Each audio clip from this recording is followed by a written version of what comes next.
I'm Stefan Holt, and this is News 4 Now for Thursday, October 18th. Thanks for watching. We'll take a quick look at the weather. It's going to be chilly and clear tonight, and tomorrow looking like it'll be a bit warmer and beautiful outside. Now we'll turn to the news. Parents demanding answers after Harlem High School was left on lockdown even hours after police gave the all clear. Students at A. Philip Randolph High School sheltered in place after officials got a report about a gunman on campus Thursday morning.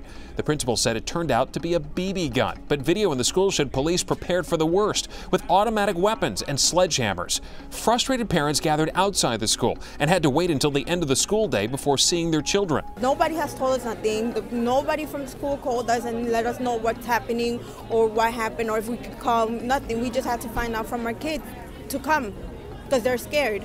Take a good look at this van. Police in New Jersey say the guy driving it tried to lure two girls by pretending to be a delivery man and saying they had packages. But one of their mothers, who asked not to be identified, told us the girls didn't buy the story. He says, "You have to come to the van. We have packages for you." All she said, oh, I don't know. And she ran inside the house.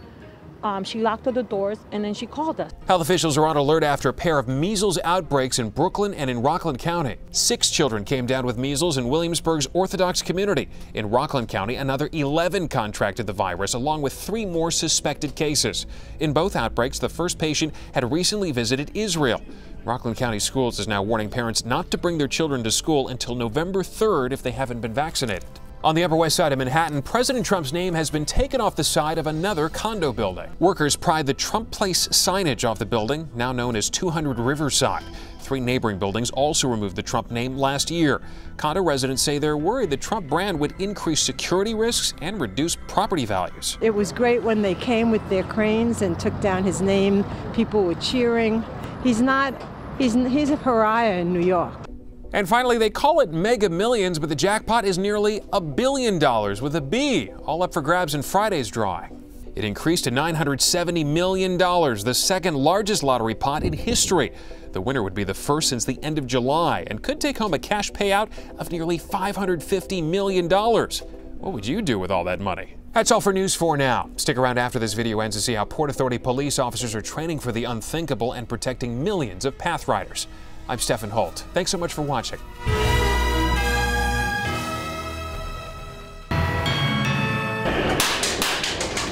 A shooting on a busy train. It's something we wish never happens, but police don't have the luxury to wish. They have to train for the worst.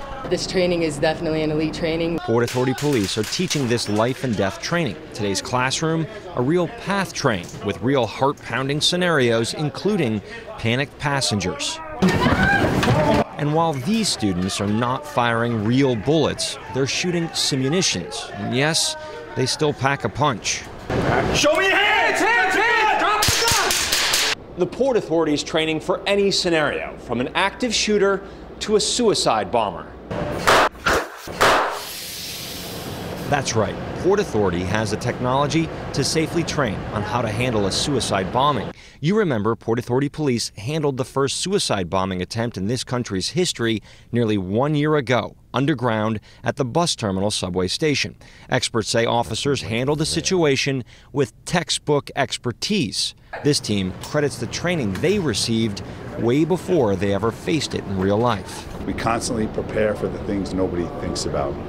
Training is consistent with the officers performing at the very highest level. Captain Christopher Zimmerman stressed training is not a one-and-done deal. You have to train and then train some more. The constant use of the same equipment over and over and over again only makes them better. Training is a non-stop thing. There's never enough of it. Officers need to know how to move tactically through a packed train car. The doors slide in and out, they close on you, so we want them to get used to it. And agencies across the tri-state cross-train with Port Authority.